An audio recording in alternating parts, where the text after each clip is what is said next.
Donc, petit bout de cours sur les pratiques culturelles et la réception dans le contexte de l'ère numérique. Hein. Donc évidemment, quand on dit ère numérique, on fait référence à la généralisation de l'équipement informatique des ménages et de l'accès à Internet hein, qui s'est opéré depuis le début du XXIe siècle. Alors, on va commencer juste par un petit... En plus, comme vous n'êtes pas nombreux, ça va être bien pour discuter. Donc, je vous mets cette image-là pour commencer. Qu'est-ce que ça vous inspire comme commentaire ? Qu'est-ce qu'on voit sur l'image d'un point de vue objectif ? Et puis, à quoi ça vous fait penser ? Moi, c'est le discours actuel de... les jeunes ne s'intéressent pas à la culture parce qu'ils sont sur leur téléphone, sur leurs écrans, etc.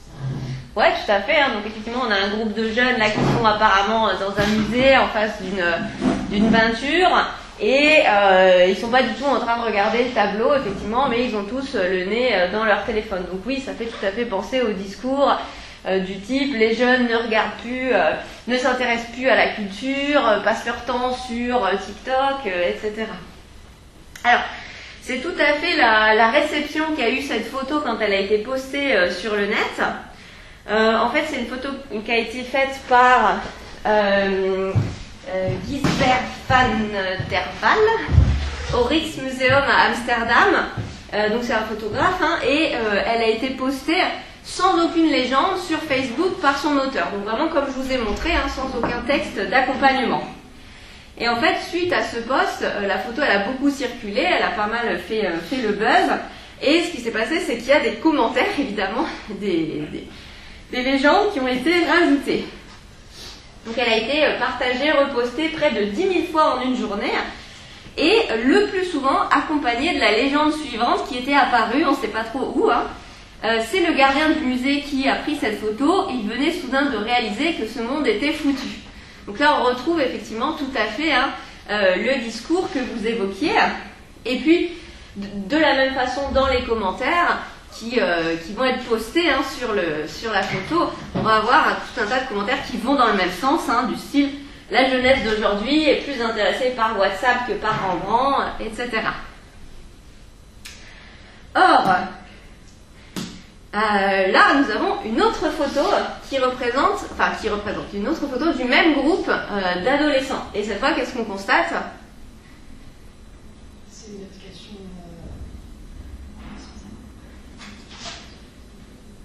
Alors là, on voit plus tellement, ils n'ont plus leur téléphone en main, hein, mais en tout cas, qu'est-ce qu'ils sont en train de faire cette fois-ci ?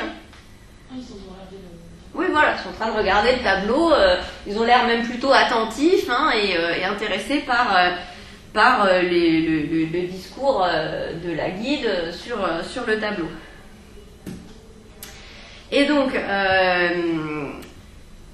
cet exemple-là de photographie que je vous ai montré, hein, je l'ai tiré du site Hoaxbuster. Je ne sais pas si vous connaissez, c'est un site un peu de debunking, de fausses informations, chaînes de mails, etc. qui circulent sur Internet.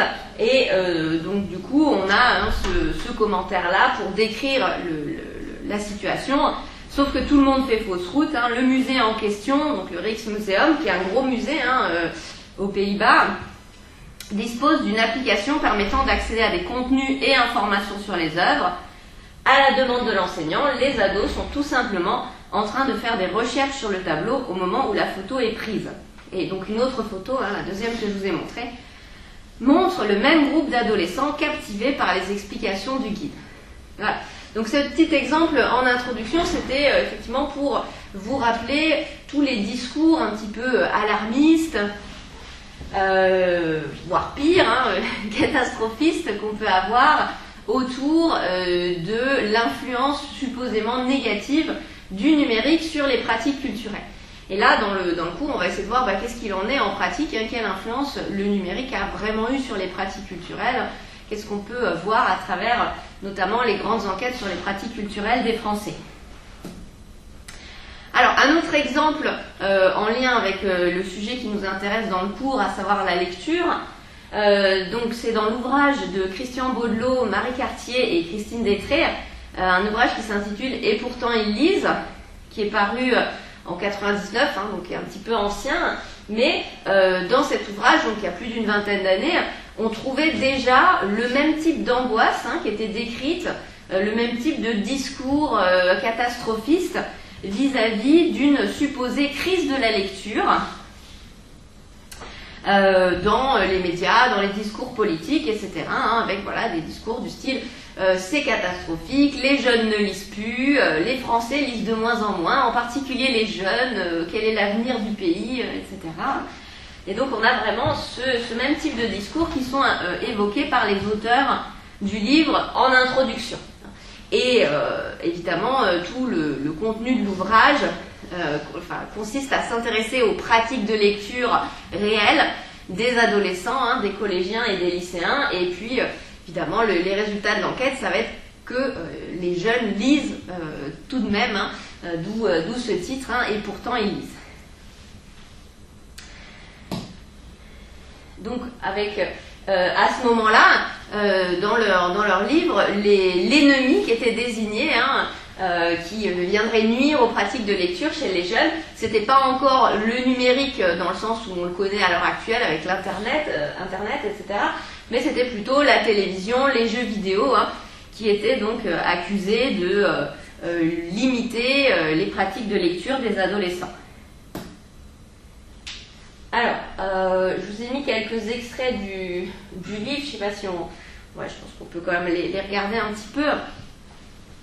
Donc là, notamment, on a un chapitre qui interroge cette supposée concurrence hein, entre la lecture et les autres pratiques culturelles des adolescents et adolescentes, pardon. Donc, modeste mais non nulle, la part réservée à la lecture de livres est pourtant soumise à forte concurrence, magazines, télé, musique, etc. Mais les relations entre les divers loisirs et la lecture révèlent-elles de l'ordre de la concurrence? Parler de concurrence entre divers médias suppose qu'il soit investi les mêmes attentes et que ces attentes se situent sur un même marché. Or, ces différents loisirs ne sont ni équivalents, ni situés par les jeunes eux-mêmes sur un même plan. Certes, on attend de la télévision, des magazines et des livres qu'ils assurent tous des fonctions de distraction, mais à des degrés très divers. Les attentes placées dans la télévision relèvent quasi exclusivement de l'ordre de la distraction, alors que magazines et livres font l'objet d'attentes plus éclectiques. Par exemple, ce qui est dans la phrase suivante, hein, apprendre des choses. Un magazine doit d'abord distraire, puis documenter et contribuer à la formation de la culture générale. Un livre doit distraire, former la culture générale et enfin documenter. La vision utilitariste de la lecture associée au magazine se distingue de la représentation du livre qui oscille entre devoir et plaisir, distraction et apprentissage. Et donc, de la même façon, si on applique un petit peu ce raisonnement au cas plus actuel de la concurrence entre des pratiques culturelles traditionnelles comme la lecture, les visites de musées, les sorties au théâtre, etc. et les pratiques numériques des jeunes, hein, on peut probablement avoir le même type de différence hein, en termes d'attente, à savoir que ces différentes pratiques ne répondent pas forcément aux mêmes besoins, aux mêmes attentes de la part des individus.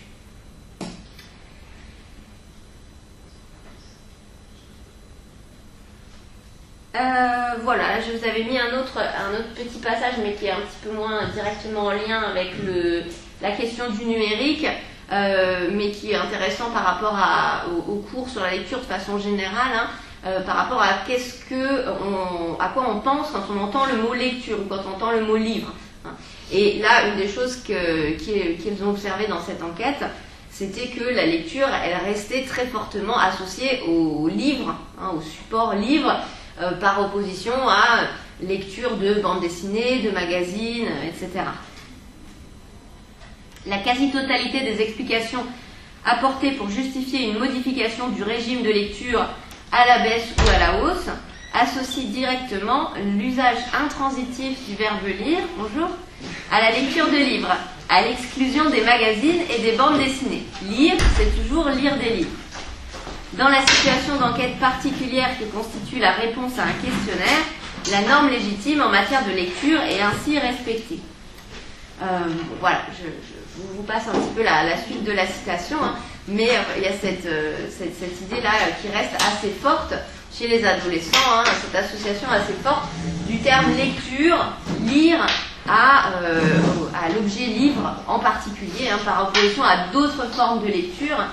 Ça, c'est important à avoir en tête aussi de nos jours, dans la mesure où les autres formes de lecture, elles se sont évidemment beaucoup développées avec le numérique, hein, tout ce qui est lecture d'articles de presse sur Internet, billets de blog, même des posts sur les réseaux sociaux sous forme textuelle, etc.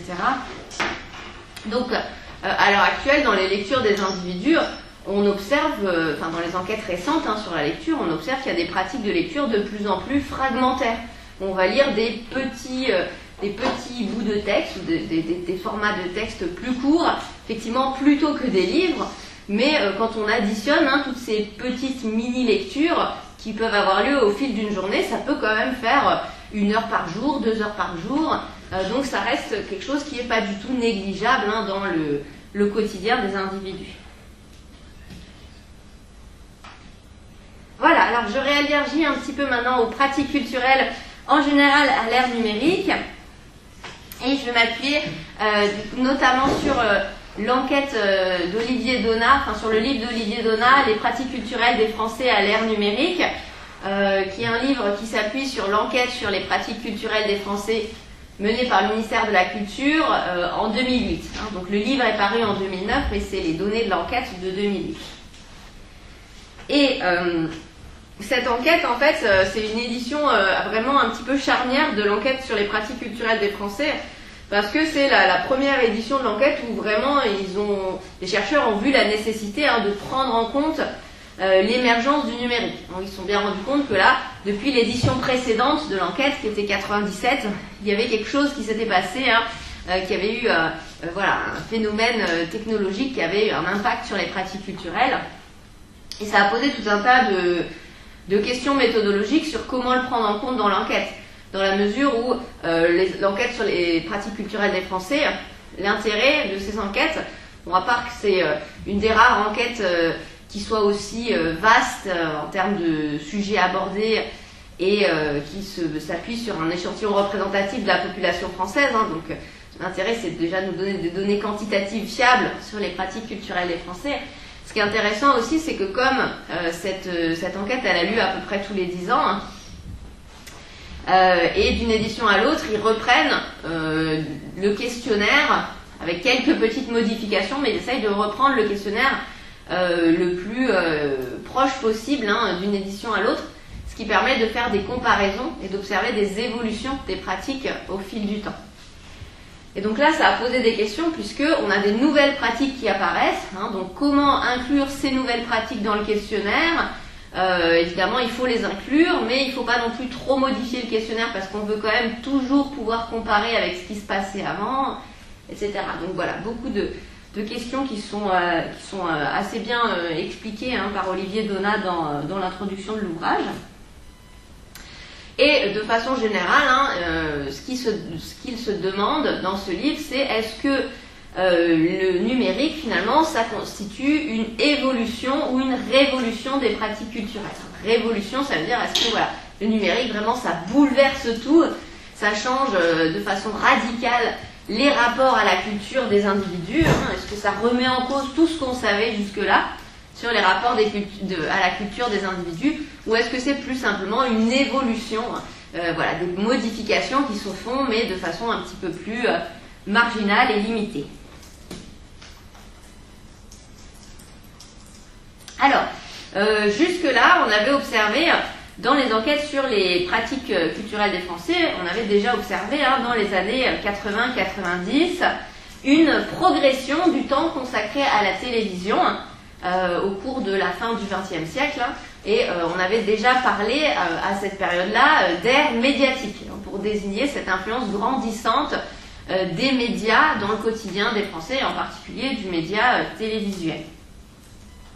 Or, dans l'enquête de 2008, on voit qu'il y a une stagnation, voire une diminution du visionnage de télévision chez les jeunes dans les années 2000.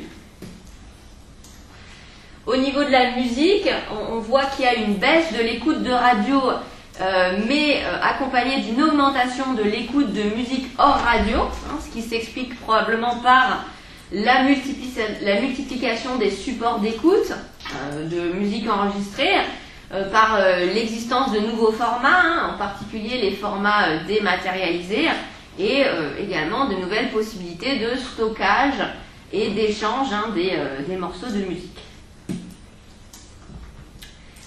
Et enfin, de façon un petit peu générale, hein, l'enquête de 2008, elle confirme quelque chose qui avait déjà été observé aussi dans les éditions précédentes, à savoir le fait que les goûts musicaux des individus sont largement liés à leur appartenance générationnelle. Autrement dit, il y a peu d'évolution des goûts au cours de la vie. Il y a une période un petit peu clé comme ça, qui se situe entre 15 et 25 ans, au cours de laquelle les goûts des individus se forment, hein, dans tous les domaines culturels. Et à l'issue de cette période, il n'y a plus beaucoup d'évolution des goûts. Ce qui va avoir pour effet, hein, qu'il y a des styles, des genres musicaux notamment, hein, qui sont à la mode à un moment donné, etc., qui vont accompagner après, hein, tout au long de leur vie, certains individus.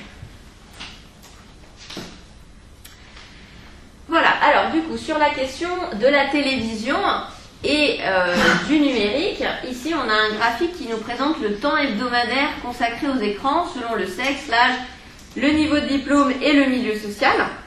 Et vous avez dans la colonne de gauche la durée moyenne de visionnage de la télévision qui est exprimée ici, hein, en nombre d'heures moyen par semaine, et puis la durée moyenne d'utilisation des nouveaux écrans aussi exprimée en heures par semaine. Oups, pardon. Et donc les nouveaux écrans, ce qu'Olivia Donna appelle les nouveaux écrans, c'est évidemment les ordinateurs. On pourrait de nos jours, hein, y ajouter les smartphones et les tablettes, évidemment, qui rentrent tout à fait dans sa définition des nouveaux écrans. Voilà, les appareils multimédia connectés. Qu'est-ce qu'on constate du coup en observant ce graphique?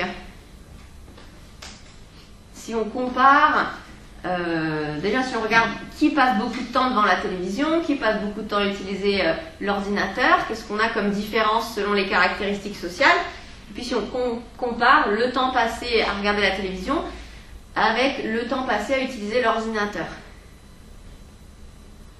On a une évolution, pardon, je t'ai coupé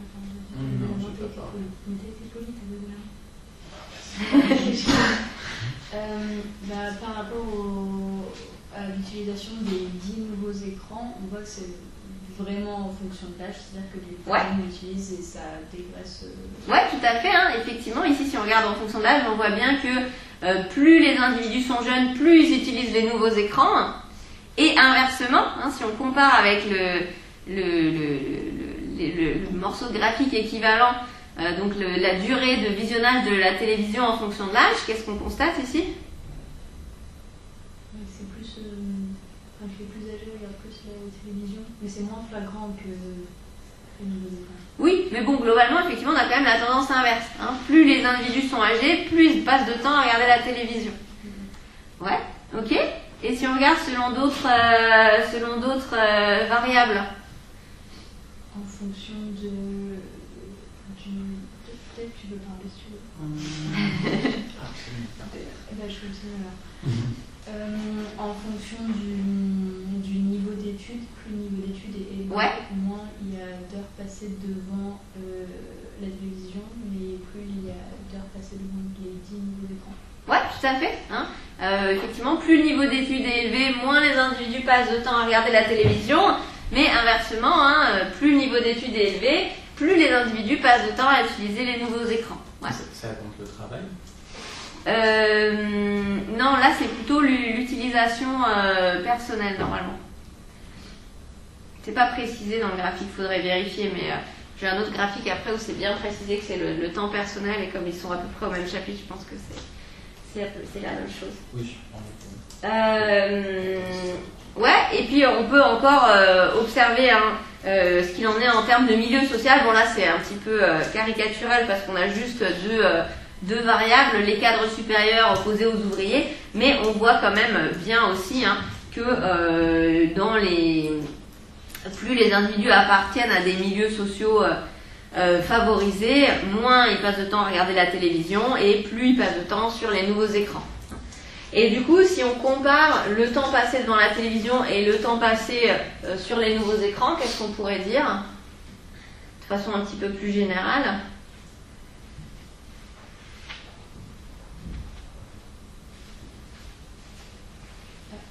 Répétez votre question depuis le début, pardon. Si on compare du coup le temps passé à regarder la télévision avec le temps passé sur les nouveaux écrans de façon générale, qu'est-ce qu'on constate comme lien éventuel entre les deux? Et bien plus par rapport au niveau des films ou généralement? Non, de façon générale. Pas de remarque. Enfin, j'allais dire que plus les personnes sont, c'est un peu bizarre de dire ça, mais du coup ça fait trop une grande généralité, mais plus les personnes sont jeunes et diplômées, plus il y a une multiplicité de l'utilisation, que ce soit de la télévision et des nouveaux écrans. En soi, les Bac plus 3 ne regardent pas plus la télévision, j'en suis pas plus devant des écrans, que ce soit télévision ou nouveaux écrans, que les personnes qui n'ont pas de formation particulière.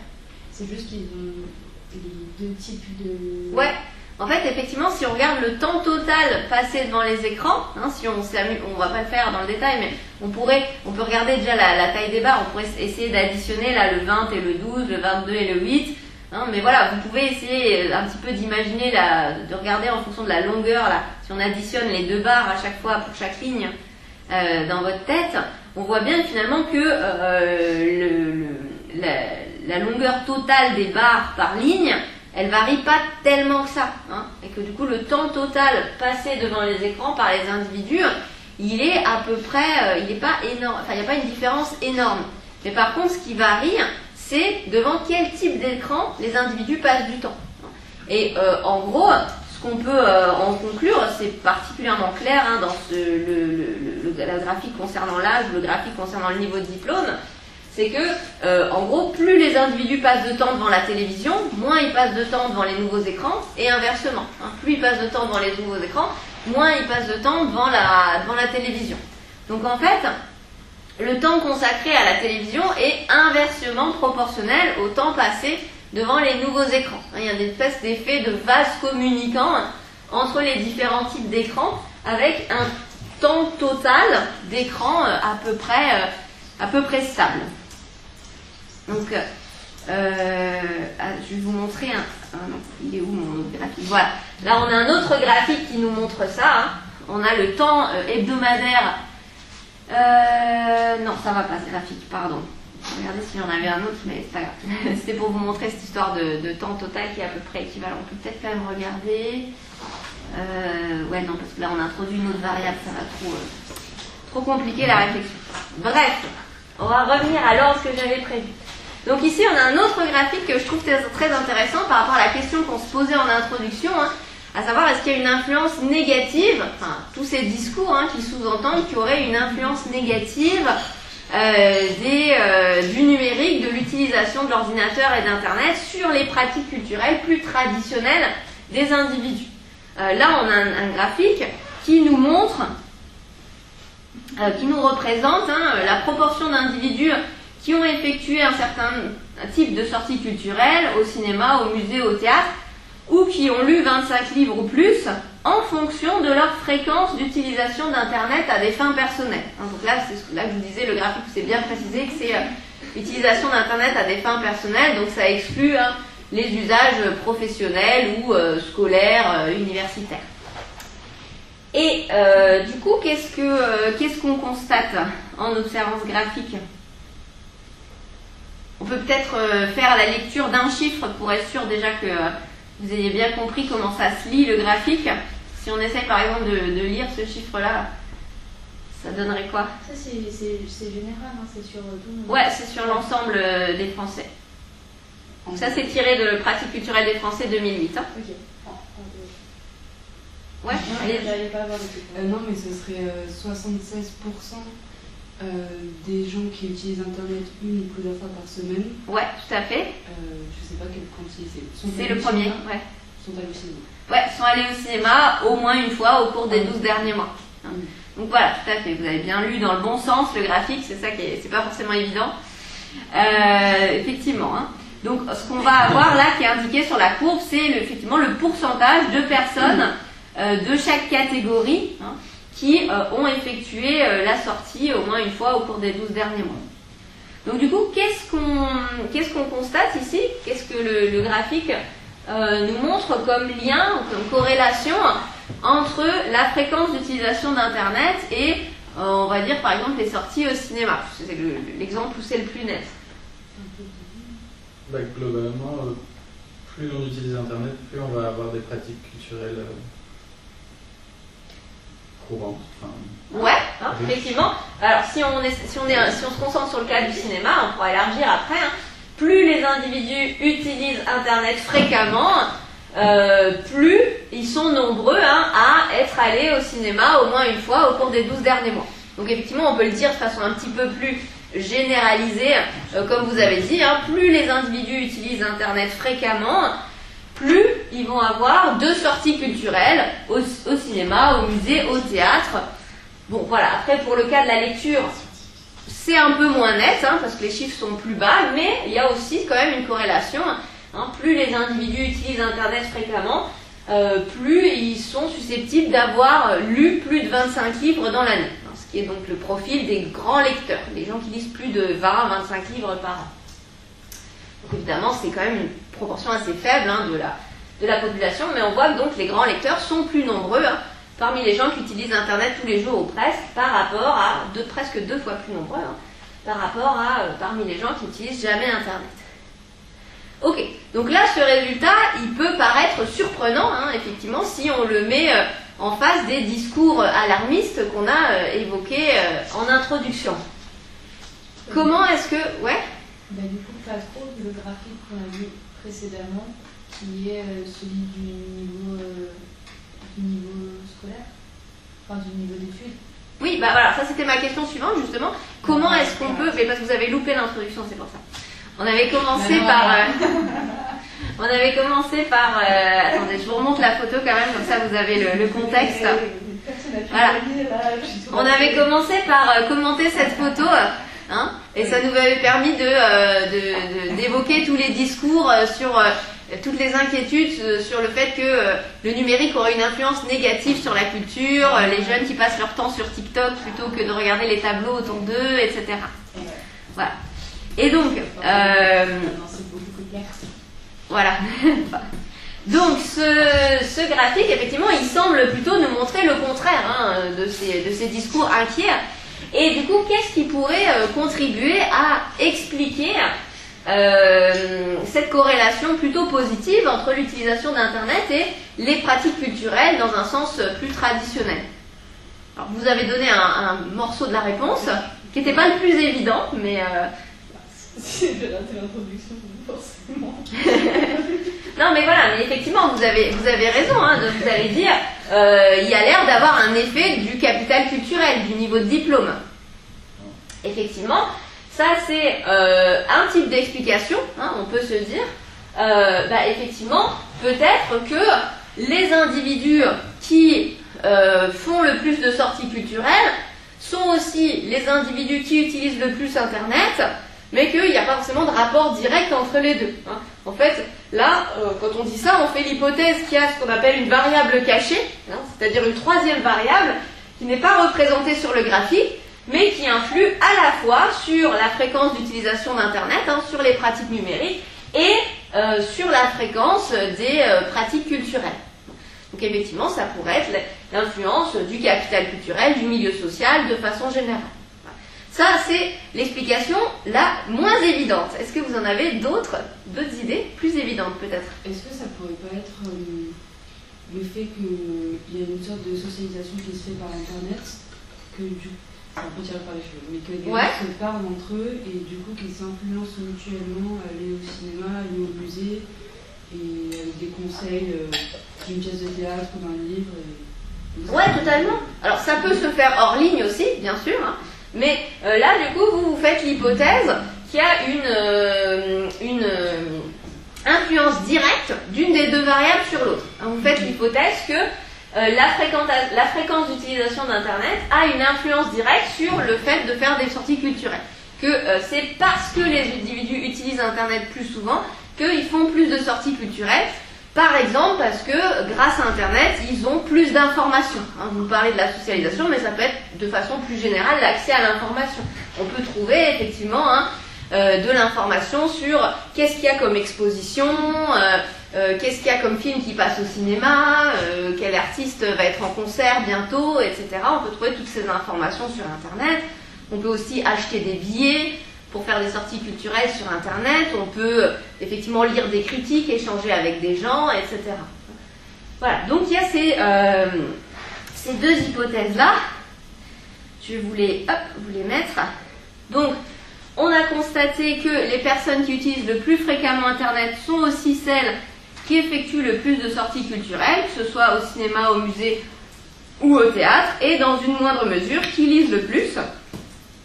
Donc on peut faire, première explication, l'hypothèse d'un lien direct entre l'utilisation d'Internet et sorties culturelles, à travers l'accès à l'information, l'achat de billets, etc.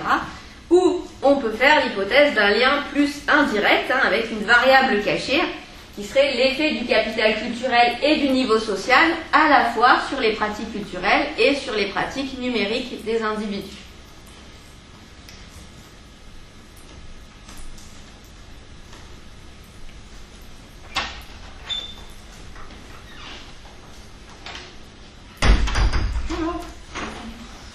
Alors, du coup, je vous mets un deuxième graphique qui va dans le même sens que celui qu'on a vu, de façon un petit peu moins nette.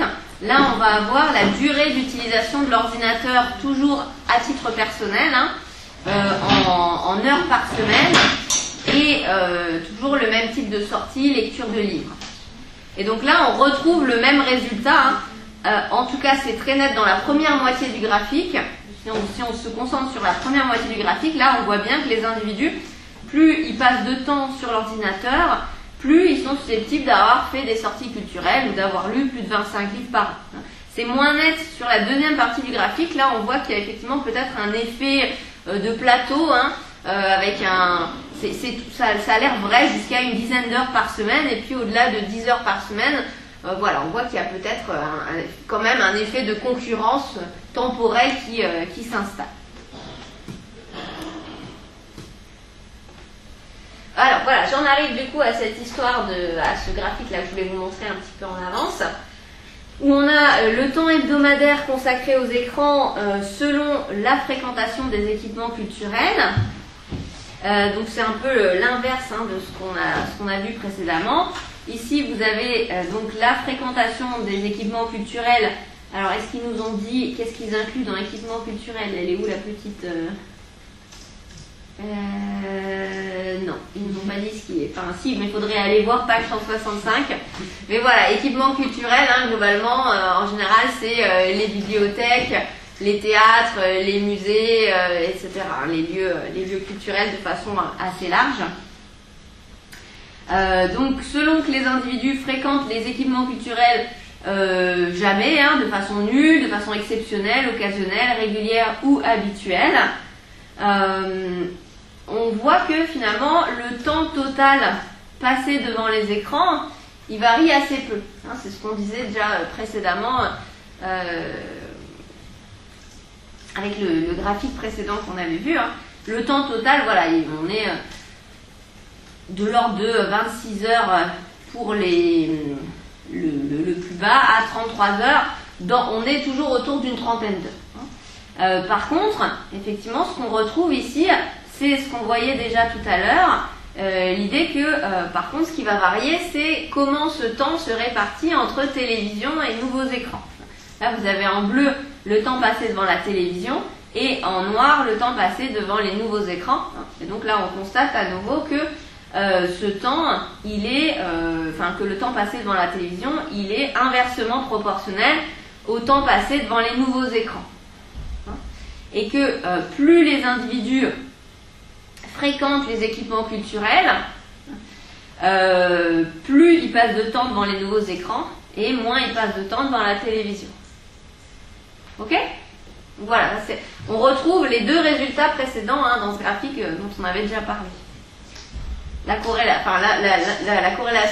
inverse entre temps passé devant la télévision, temps passé devant l'ordinateur, et puis la corrélation positive entre fréquentation des équipements culturels et utilisation des nouveaux écrans d'ordinateur.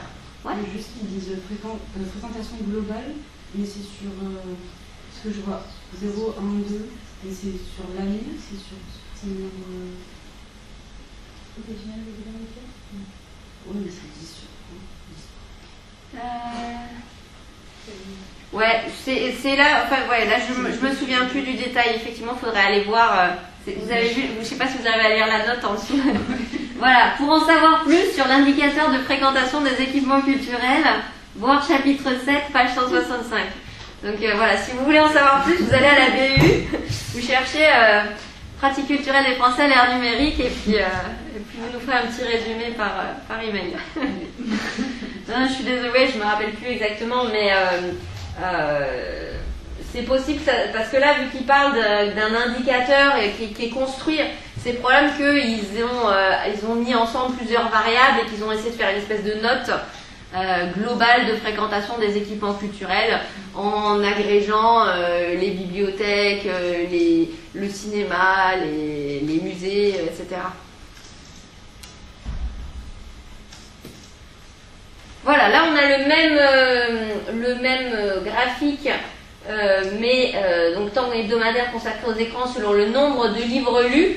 J'y reviens pas dans le détail parce qu'on retrouve à peu près les mêmes résultats. Donc voilà, avec un temps total consacré aux écrans qui est toujours de l'ordre de la trentaine d'heures par semaine, et par contre une variation de la répartition entre nouveaux écrans et télévision selon le nombre de livres lus par les individus au cours des 12 derniers mois. Ça c'est intéressant aussi quand même, sur la lecture en particulier, parce qu'on a quand même beaucoup cette idée, cette concurrence entre la lecture, le temps passé devant les écrans et le temps passé à lire. Là on voit quand même que ça n'a pas l'air d'être le cas. On a des individus qui passent 30 heures par semaine devant les écrans et qui lisent quand même 50 livres ou plus par an. Donc, ça remet quand même en question cette idée de concurrence temporelle. Ok, donc pour avancer un petit peu sur ce qu'on était en train de dire, donc dans ces différents graphiques, on peut constater que la fréquentation des équipements culturels n'a pas souffert de la montée de la culture numérique. Et Olivier Donat, il explique ça par ce qu'il appelle la logique du cumul, c'est-à-dire l'idée que, en fait, les nouvelles pratiques qui émergent, les pratiques liées au numérique, elles viennent se cumuler ou s'ajouter aux pratiques culturelles existantes. Et ça s'oppose à ce qui serait une logique de substitution, où les nouvelles pratiques viendraient remplacer les anciennes pratiques. Ici, c'est pas ce qu'on a. Il constate plutôt qu'il y a une logique de cumul, que les nouvelles pratiques viennent s'ajouter aux pratiques existantes. Et ça, ce principe de la logique du cumul, c'est quelque chose qui n'est pas nouveau dans les études sur les pratiques culturelles. On observait déjà ça à propos des pratiques culturelles traditionnelles, à savoir que les individus qui ont des pratiques culturelles intenses dans un domaine sont statistiquement plus susceptibles d'avoir des pratiques culturelles intenses dans d'autres domaines. Par exemple, les individus qui lisent beaucoup sont aussi les individus qui vont beaucoup au musée ou au théâtre, par exemple. Et de la même façon, du coup, les individus qui font beaucoup de sorties culturelles dans un sens traditionnel utilisent aussi beaucoup l'ordinateur et Internet. Alors, un autre résultat de l'enquête sur les pratiques culturelles des Français de 2008, c'est la poursuite de l'essor des pratiques amateurs qu'on avait déjà observé dans les années 80-90, qui semble se développer d'autant plus avec l'ordinateur et notamment à travers les usages créatifs de l'ordinateur dans les années 2000, que ce soit le fait de produire de la musique avec un ordinateur, tenir un blog ou un site internet, donc une activité d'écriture amateur, avoir une activité graphique, faire des retouches photos, faire du dessin via l'ordinateur, etc. Olivier Donat, il souligne également, et ça c'est assez important, hein, le rôle d'Internet et du numérique dans la circulation, et notamment dans la circulation internationale des biens culturels. À partir du moment où les produits culturels sont dématérialisés, ça va faciliter d'une certaine façon leur circulation via Internet, y compris de façon illégale. On a, comme ça, dans les années 2000, des pratiques liées au piratage, hein, que vous connaissez sans doute, qui se sont développées fortement et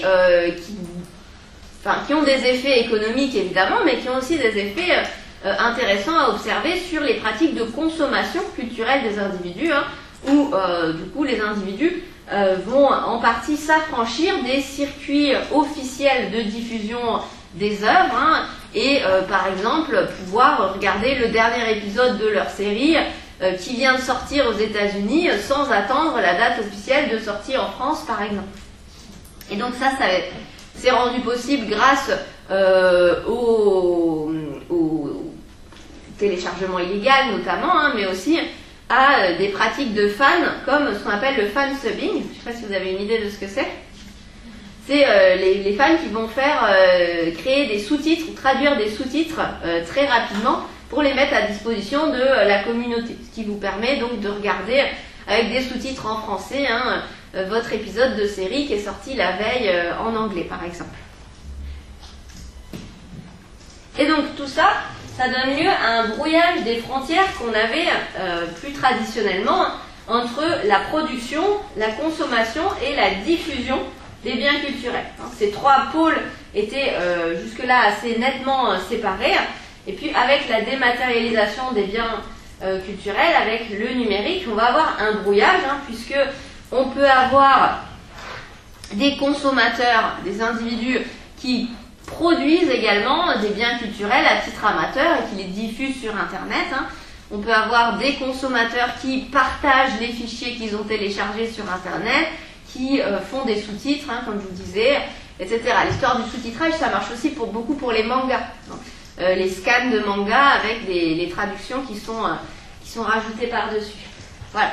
Donc brouillage entre production, consommation, diffusion, et brouillage aussi entre ce qui relève des espaces professionnels et des espaces profanes, amateurs de la consommation culturelle. Donc, en conclusion, Olivier Donat, lui, il tire la conclusion que on n'a pas véritablement une révolution numérique à proprement parler, hein, comme on peut souvent entendre ce terme de révolution numérique. Pour lui, c'est plutôt une reconfiguration des pratiques, plus qu'un véritable bouleversement, hein, qui s'opère depuis les débuts des années 2000 avec la généralisation de l'accès à Internet et de l'ordinateur. Pourquoi est-ce qu'il dit que c'est plus une reconfiguration des pratiques plus qu'un bouleversement? Déjà parce qu'il y a cette permanence de la logique du cumul qu'on observait déjà auparavant, hein. Donc ce principe-là de cumul d'activités chez les individus à fort capital culturel en particulier, hein, il est toujours valable à l'ère numérique. Et puis il observe aussi par ailleurs, hein, qu'il y a toujours une influence très forte, hein, des stratifications sociales sur les pratiques culturelles, y compris à l'ère numérique. Donc on n'a pas du tout révolutionné la hiérarchisation symbolique des biens culturels, la stratification sociale des pratiques, les phénomènes de distinction, etc. Ça existe toujours, c'est toujours valable à l'ère numérique. Ce qui a évolué quand même, c'est l'adéquation qu'on avait traditionnellement entre un support, un lieu et un type de pratique. Voilà, traditionnellement, vous lisiez un livre, un roman, hein, dans un livre support papier, vous regardiez le journal télé à 20h sur un téléviseur, vous écoutiez une émission de radio sur un poste de radio à l'heure où elle devait se diffuser, vous alliez voir un film au cinéma à l'heure où il est programmé, etc. Donc il y avait une correspondance assez forte comme ça entre un type de pratique, un support, un lieu et un temps donné. Ça, avec la dématérialisation des biens culturels, ça se brouille un petit peu, hein, et on va avoir de plus en plus ce que Olivier Donat il appelle une convergence des pratiques sur les mêmes terminaux. Et donc lui, il va parler de médias à tout faire ou de terminaux à tout faire, justement à propos de ces nouveaux écrans qui permettent de faire tout un tas de choses qui nécessitaient auparavant des supports différents. Sur un ordinateur aujourd'hui ou sur un smartphone, une tablette, vous pouvez à la fois regarder des films, lire des articles de presse, écouter de la musique, qu'est-ce que j'ai pas dit, lire des romans, lire des mangas, etc. etc. Voilà, pardon, ça c'est le point là, multiplication des pratiques possibles sur un même appareil. Olivier Donat il parle de médias à tout faire ou terminaux à tout faire.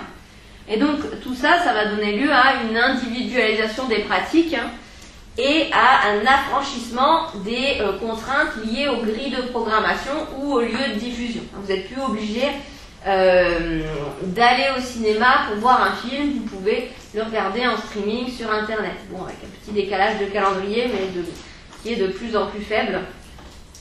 Vous n'êtes plus obligé d'aller au musée pour visiter une expo, vous pouvez trouver la version virtuelle de l'exposition en ligne. Vous n'êtes pas obligé d'attendre le samedi soir à 21h15 pour regarder votre série préférée. Vous pouvez la regarder en streaming comme vous voulez. Vous pouvez soit regarder un épisode par semaine, comme dans les programmations un petit peu traditionnelles, ou alors vous pouvez regarder un épisode par jour, ou alors vous pouvez regarder 10 épisodes de suite le week-end, etc. Donc une liberté accrue des consommateurs vis-à-vis des grilles de programmation. Voilà, donc ça c'est les choses, je pense, les plus importantes qu'il faut retenir de ce bouquin qui est assez important, hein, sur l'évolution des pratiques à l'ère numérique, mais qui date, hein, de 2008, donc un petit peu ancien, et il y a quand même quelques éléments un petit peu plus récents qu'on va essayer de rajouter. En conclusion, Olivier Donat il présente 5 types de rapports à la culture aux médias. En fait, c'est un peu 5 profils types des consommateurs culturels, avec un sixième, environ 20%, des consommateurs qui ont peu de pratiques culturelles et médiatiques, un sixième là, qui ont des pratiques centrées sur l'imprimé, que ce soit le livre ou la presse écrite. Un quart des Français qui ont des pratiques culturelles centrées sur la télévision. Un sixième qui ont des pratiques centrées sur les écrans, avec les deux types d'écrans, à la fois la télévision et les nouveaux écrans, donc ce qu'ils appellent culture d'écran. Et puis un quart des individus qui cumulent les modes d'accès à la culture, donc à la fois télévision, écran, imprimé. Voilà. Et donc, je vous remets le texte après. Voilà. Et donc il a fait un petit tableau comme ça, hein, où il montre comment ces modes d'accès à la culture se répartissent selon les caractéristiques sociales des individus. Donc je ne vais pas recommenter le tableau dans le détail parce que en gros ça récapitule pas mal de choses qu'on a déjà dites, mais voilà, si vous pourrez le observer tranquillement par la suite. Hop. Donc, pour résumer un petit peu les choses importantes, hein, sur ces modes d'accès à la culture, on a vu qu'il y avait la culture d'écran qui s'organise en deux pôles avec la télévision, les nouveaux écrans, hein, peu de variation du volume global des pratiques liées aux écrans, environ 30-31 heures par semaine, mais une forte variation de la répartition de ces pratiques entre les deux pôles, entre la télévision et les nouveaux écrans, ordinateurs. On peut rajouter sans problème un smartphone, tablette de nos jours. Donc on avait vu l'utilisation d'Internet et de l'ordinateur inversement proportionnelle au visionnage de télévision. Cumul d'utilisation intensive du numérique et de la télévision chez les jeunes.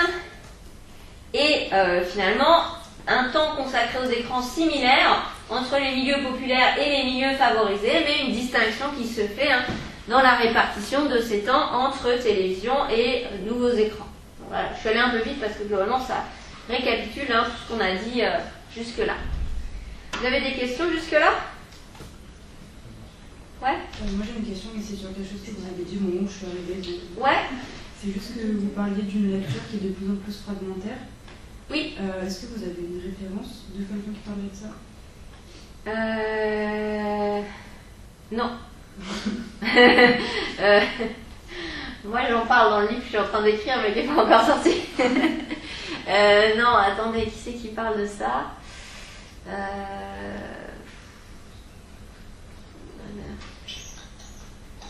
Si, il faudrait sans doute dans les choses un petit peu récentes de sociologie de la lecture, il y a Cécile Rabot qui a sorti un livre, un manuel un peu de sociologie de la lecture récemment, qui s'appelle La lecture, déterminants sociaux d'une pratique, quelque chose comme ça. Je ne suis pas sûre exactement du titre. Et sinon, il y a un autre manuel récent qui s'appelle Sociologie de la lecture de Poisneau. Voilà. Et je pense qu'ils doivent en parler là-dedans. Ok, merci. D'autres questions? Alors, sinon, je voulais vous dire un petit mot de cet article de Pierre Merclé et Sylvie Octobre à propos de la stratification sociale des pratiques numériques des adolescents.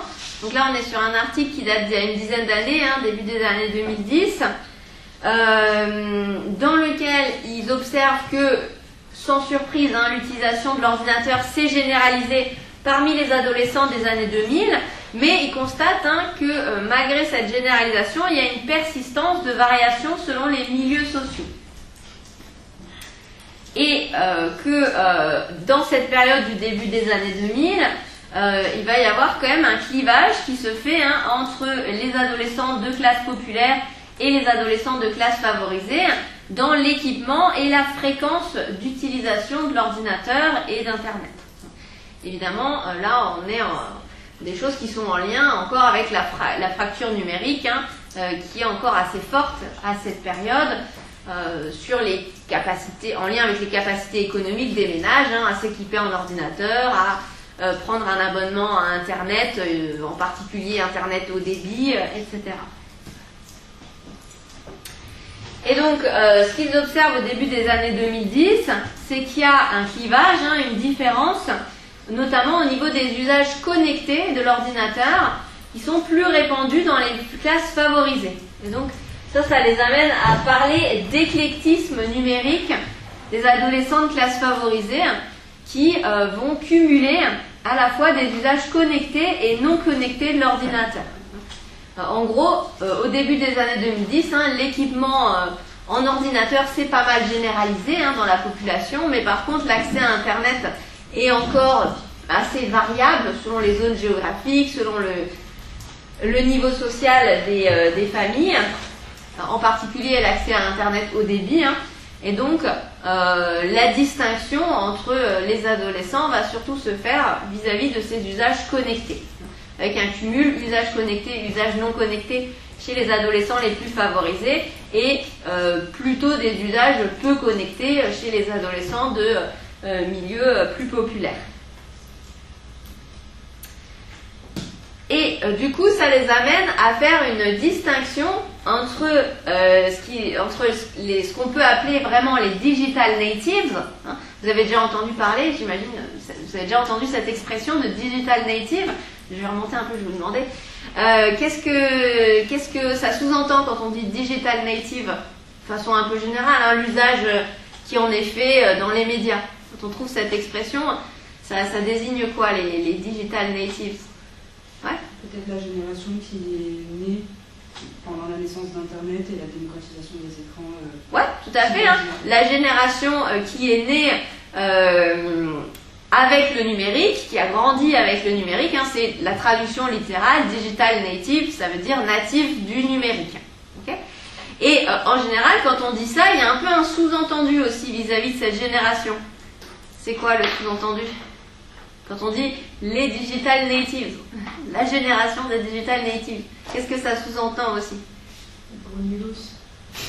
Non, c'est pas ça. J'ai confondu. Et qui serait peut-être accro aux écrans, quelque chose comme ça. Ouais, en tout cas, qui seraient tous utilisateurs du numérique parce qu'ils sont nés avec, ils ont grandi avec. Hein. Quand on utilise cette expression digital native, effectivement, souvent il y a le sous-entendu, le présupposé que l'ensemble des jeunes de cette génération, hein, des générations, parce que commence à dater un petit peu, enfin en tout cas voilà, que l'ensemble de ces jeunes générations qui sont nées avec le numérique, qui ont grandi avec le numérique, sont naturellement, entre guillemets, hein, presque à l'aise avec les outils numériques. Et en fait, c'est pas vraiment le cas. Hein. Quand on regarde dans le détail, effectivement, il y a une forte utilisation du numérique dans les jeunes générations, mais avec des inégalités quand même qui persistent, hein, en termes d'accès qui sont assez limités, mais quand même, il y en a quelques-unes, mais surtout des inégalités en termes d'usage et de compétences d'utilisation du numérique. Et donc, Pierre Merklé et Sylvie Octobre, c'est pour ça qu'ils font une distinction entre ceux qu'on peut vraiment appeler des digital natives, c'est-à-dire les adolescents qui sont vraiment à l'aise avec l'usage du numérique, hein, qui correspondent plutôt aux adolescents de classe favorisée, ceux qui ont été socialisés tôt à l'usage du numérique et notamment à ces usages connectés, hein. Et puis ils opposent ça à des... du coup, c'est voilà, par rapport en référence au terme digital native, hein, ils opposent ça à une autre catégorie qui serait digital immigrants. Sylvie Octobre, dans un autre article plus récent, elle oppose natif du numérique et naïf du numérique. Hein, voilà, c'est à chaque fois des expressions qui ont pour but de montrer que, en fait, cette génération, elle n'est pas homogène, mais qu'il y a des différences, hein, dans les compétences et les usages du numérique au sein de cette génération, même s'ils ont tous grandi avec le numérique. Et donc les digital immigrants, ça serait les individus qui ont eu une socialisation au numérique plus tardive, avec un espèce d'effet de retard, hein, vis-à-vis des jeunes de classe plus favorisée, notamment au niveau des usages connectés.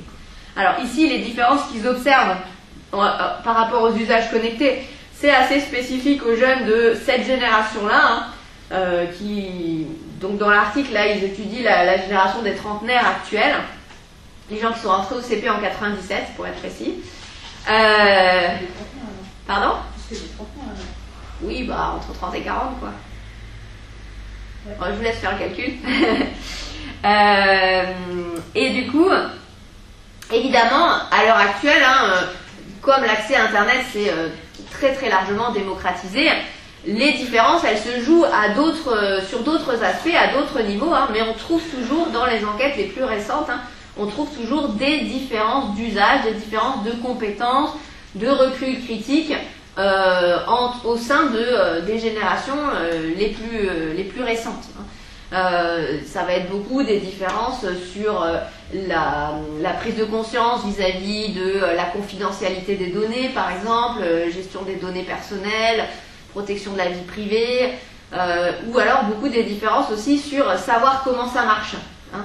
Parce que pour les générations plus anciennes, là je parle même pour les gens qui ont 50, 60 ans à l'heure actuelle, hein, quand eux ils ont commencé à servir des ordinateurs, les premiers ordinateurs, c'était des choses qui étaient beaucoup moins intuitives à utiliser, hein, que les smartphones qu'on peut avoir à l'heure actuelle. Donc il fallait savoir, vraiment pour les débuts de l'informatique, il fallait savoir coder, il fallait savoir programmer, hein, pour pouvoir utiliser l'ordinateur. Il n'y avait pas les interfaces graphiques avec tous les jolis boutons où il suffit de cliquer comme on a aujourd'hui. Et du coup, ça nécessitait de savoir comment ça marche pour pouvoir s'en servir.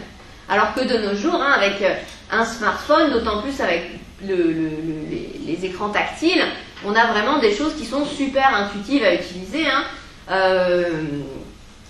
Je ne sais pas si vous avez... pas d'accord avec moi. Vous avez déjà vu un enfant avec un écran, avec un smartphone ? Oui, c'est parce que c'est... bien sûr, c'est... Enfin, je veux dire, parce qu'il a grandi avec ça... Il a grandi avec ça, mais ils comprennent, les enfants ils comprennent très vite comment ça fonctionne. Enfin, vous imaginez, vous donnez un smartphone à un enfant, il arrive très vite à s'en servir, alors que si vous lui donnez un ordinateur où il fallait taper du code, ça serait quand même autre chose. Oui, mais c'est parce que l'apprentissage, je pense qu'un enfant, si autour de lui il a des personnes qui tapent du code tous les jours et qui voient ça tous les jours, sa capacité d'apprentissage elle est beaucoup plus grande que par exemple oui, bien sûr. Un smartphone à une personne qui n'en a jamais vu toute sa vie. Je pense que ça... Oui, je vois ce que non, mais je vois ce que vous voulez dire. Évidemment, l'environnement d'apprentissage est extrêmement important, mais vous voulez peut-être quand même bien convenir avec moi qu'un smartphone c'est plus facile à utiliser que un terminal où il faut taper du code. Oui, dans la surface. Ouais. Dans le sens où, genre, je sais pas pour vous, mais moi je sais allumer mon téléphone, je sais pas comment il fonctionne. La différence. Oui, mais voilà, mais c'est ça. Mais en fait, la différence, ce que je veux dire, c'est que les appareils à l'heure actuelle, on peut très bien s'en servir tous les jours sans savoir comment ils fonctionnent. Oui. C'est exactement ce que je voulais dire. Okay. C'est que les appareils de nos jours, ils sont très intuitifs, faciles à utiliser, et que du coup, ils sont tellement faciles à utiliser qu'ils ne nécessitent plus de savoir comment ça marche pour s'en servir. Okay. Alors qu'autrefois, comme c'était beaucoup moins simple, il fallait beaucoup mieux avoir conscience des mécanismes du fonctionnement technologique qu'il y a derrière pour pouvoir s'en servir. C'est ça. Et donc du coup, ça c'est ce que dit Sylvie Octobre dans son article Naïf et natif du numérique, là, qui est un article de 2016. Les individus, au contraire de la génération des baby-boomers, globalement, qui ont dû apprendre à se servir des ordinateurs dans cette période où il n'y avait pas d'interface graphique, où il fallait programmer, taper du code, finalement, ils ont une meilleure conscience de comment ça fonctionne par rapport aux jeunes de nos jours qui se servent tous les jours de leur smartphone, mais sans savoir du tout comment ça fonctionne. Voilà. Donc, c'était une grosse parenthèse, mais c'était pour dire que voilà, il y a toujours ces différences en termes de compétences et d'usage critique potentiellement du numérique à l'heure actuelle. Bon, ils observent aussi, mais là je passe un petit peu plus vite parce qu'il faut quand même qu'on arrive à boucler ça, que vous ayez un petit peu de temps pour travailler sur vos dossiers. Ils observent aussi des différences d'usage entre les filles et les garçons parmi les adolescents. Et voilà, évidemment, après, limite de l'article, on peut se demander qu'est-ce qu'il en est de la génération suivante, etc. Voilà, des questions là-dessus? Ça va? Ensuite, j'avance dans les choses de plus en plus récentes. Là, quelques résultats tirés de l'enquête sur les pratiques, la dernière enquête sur les pratiques culturelles des Français qui date de 2018,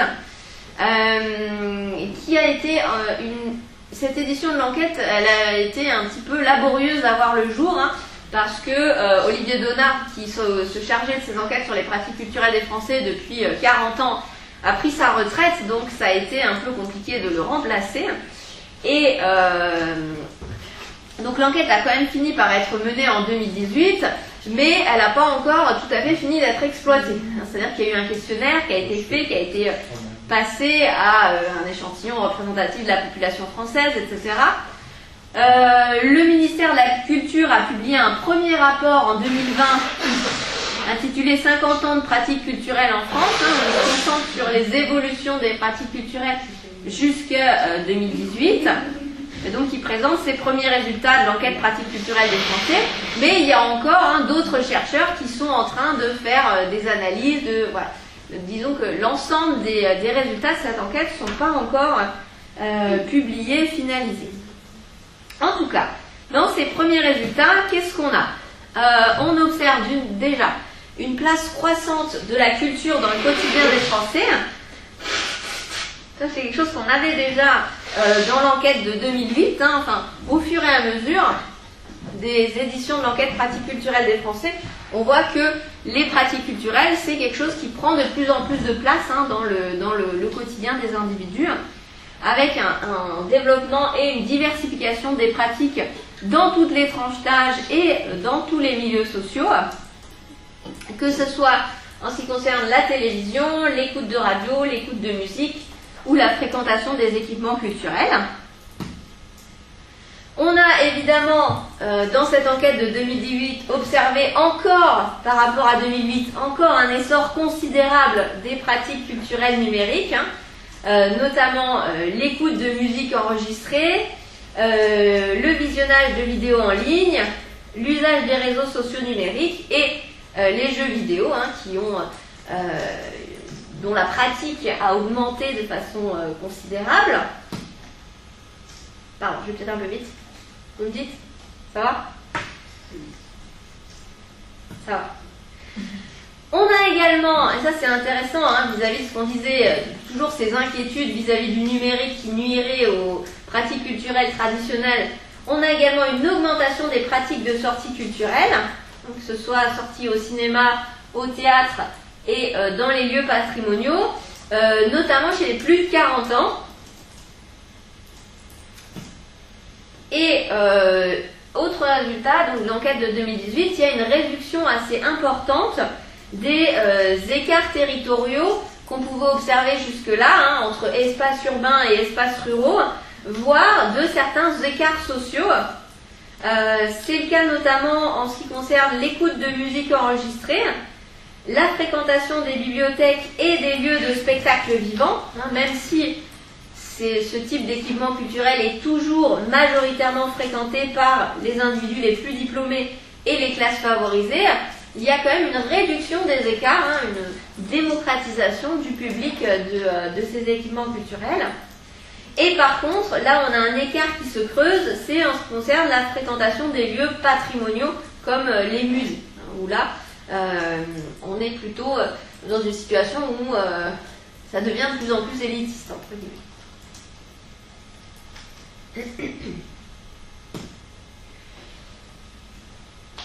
Alors, évidemment, on a une singularité culturelle. Enfin, évidemment, c'est pas forcément évident, mais en tout cas, sans grande surprise, on observe une singularité culturelle des jeunes générations dans cette dernière édition de l'enquête, avec des usages numériques qui sont majoritaires, des usages de la culture en format numérique majoritaire dans ces jeunes générations, et puis l'usage des réseaux sociaux numériques qui est devenu une source d'information incontournable. Là aussi, dans ces jeunes générations, en opposition à la télévision, qui reste quand même un mode d'accès très important à l'information pour une grande partie de la population, mais surtout par rapport à la presse écrite, là, qui est en forte baisse depuis le début du XXIe siècle. Et puis, toujours concernant les jeunes, on a une persistance du goût des jeunes générations pour les sorties culturelles. Ça, c'était quelque chose qui était déjà caractéristique des jeunes générations dans les éditions précédentes de l'enquête, et qui reste caractéristique des jeunes générations.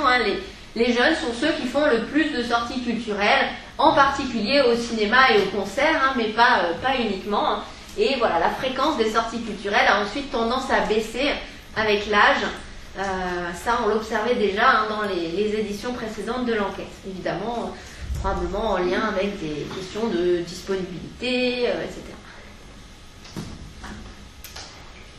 Et enfin, dernier résultat, on a une diminution, une érosion de certaines pratiques qui étaient des pratiques caractéristiques de la génération du baby-boom, donc des gens nés entre 1945 et 1954, avec notamment une diminution de la lecture de livres et de la fréquentation des salles de musique classique.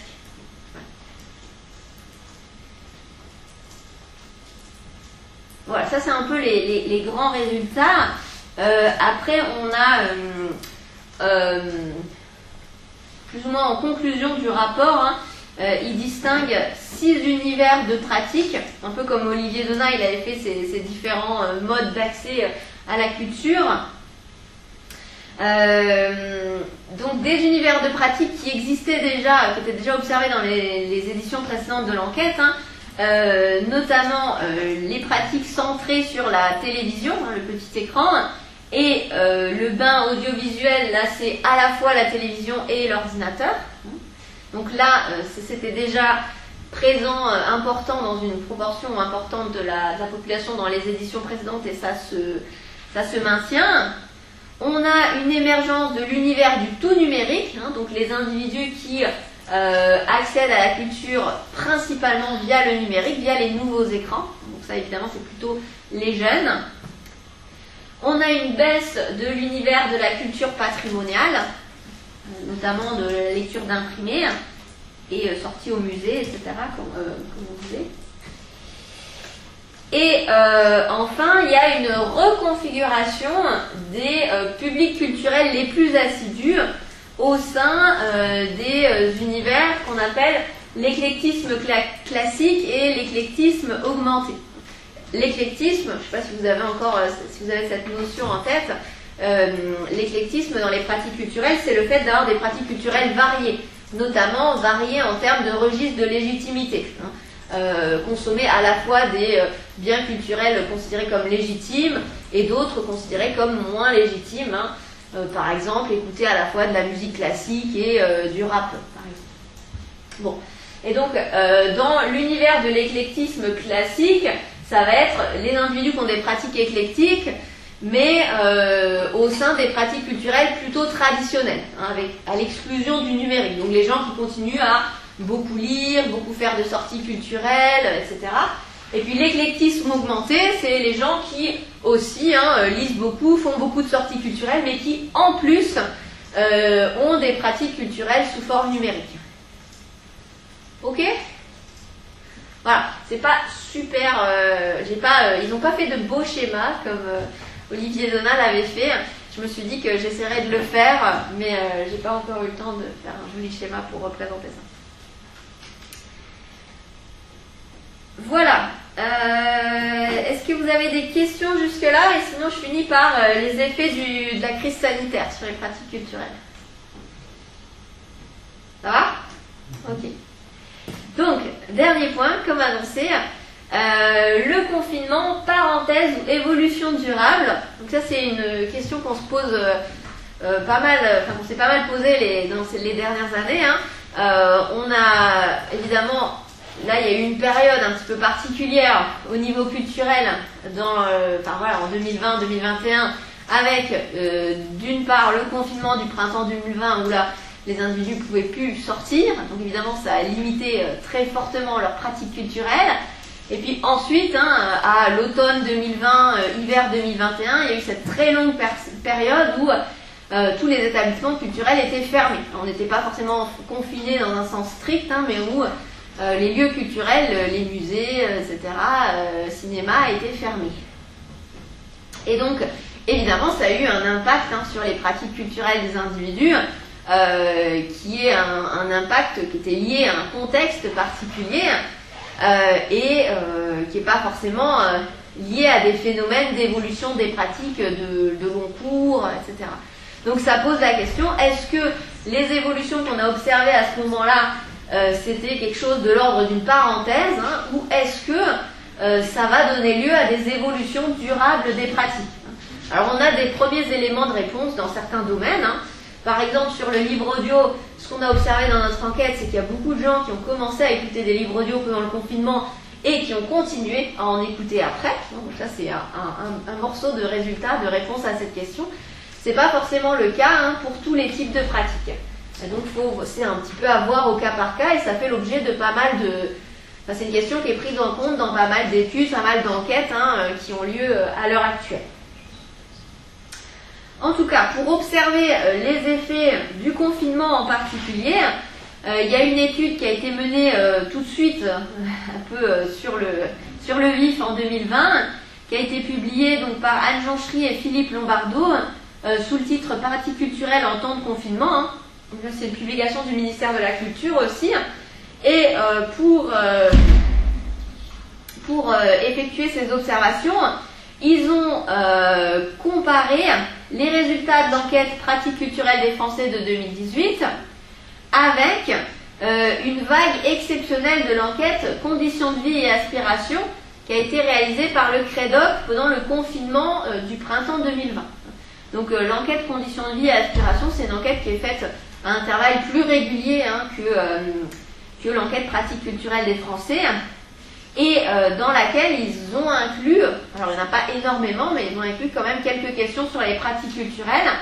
Et donc, les chercheurs du ministère de la Culture, ils ont récupéré les résultats de ces questions sur les pratiques culturelles et ils les ont comparés avec les résultats de leur propre enquête de 2018, qui datait d'il y a 2 ans auparavant. Donc, le but était d'essayer de voir les écarts de pratique liés au confinement en partant du principe que, bon, vu que là on avait 2 enquêtes qui étaient menées à peu de temps d'intervalle, ça permettait de faire un peu une comparaison, de voir est-ce qu'il y avait un effet spécifique au confinement. Donc ça part de l'hypothèse qu'il n'y a pas eu beaucoup d'évolution des pratiques de façon générale en 2 ans. Après, au niveau de la comparaison, ça a aussi des limites, puisque dans les résultats de l'enquête pratique culturelle des Français de 2018, dans le questionnaire pratique culturelle des Français de 2018, en général, les questions sont toujours posées au cours des 12 derniers mois. C'est toujours les pratiques au cours de la dernière année, tandis que là, l'enquête du coup faite pendant le confinement, elle a vraiment été faite pendant le confinement, donc pendant la période de 6-7 semaines là, de confinement du printemps 2020. Donc on compare des pratiques sur une période de 6 semaines à des pratiques sur une période de 1 an. Ça a des limites, mais ça permet quand même déjà de mettre en évidence un certain nombre de choses. Alors, donc je vous ai copié un petit peu les conclusions de ce rapport.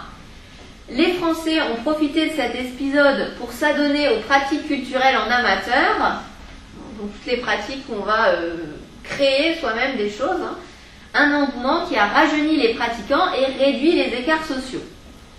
D'une façon générale, les consommations culturelles ont progressé et sont mieux réparties parmi les différents groupes, à l'exception toutefois de l'écoute de musique et de la presse écrite.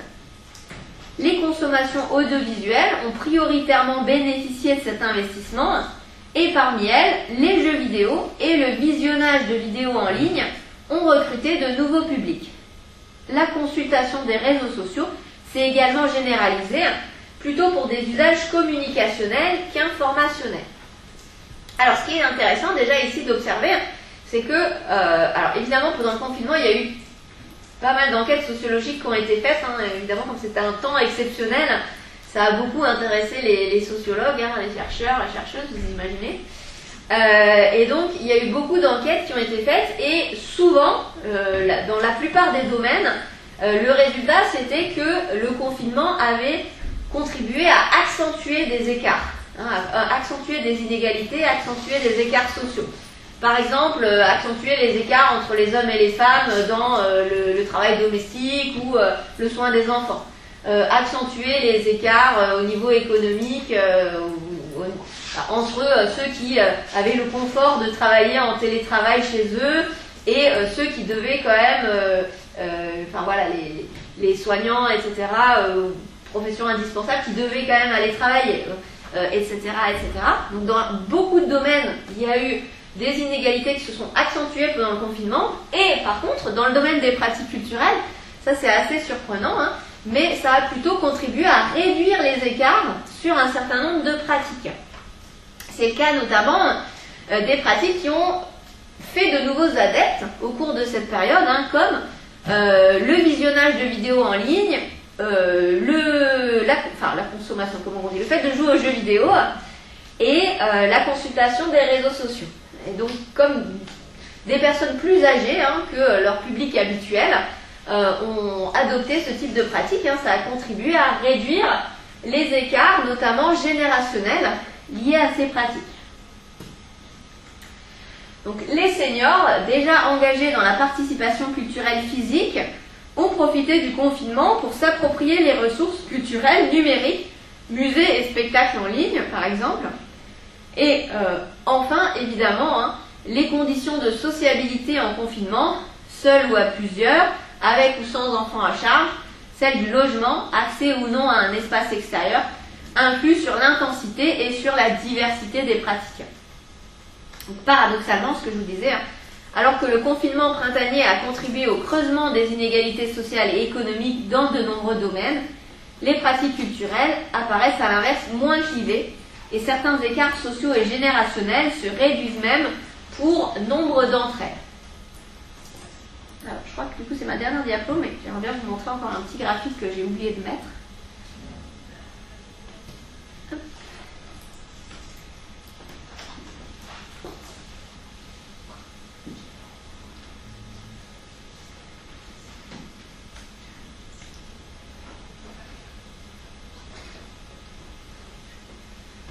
Voilà. voir si je peux vous mettre les deux côte à côte. Hop.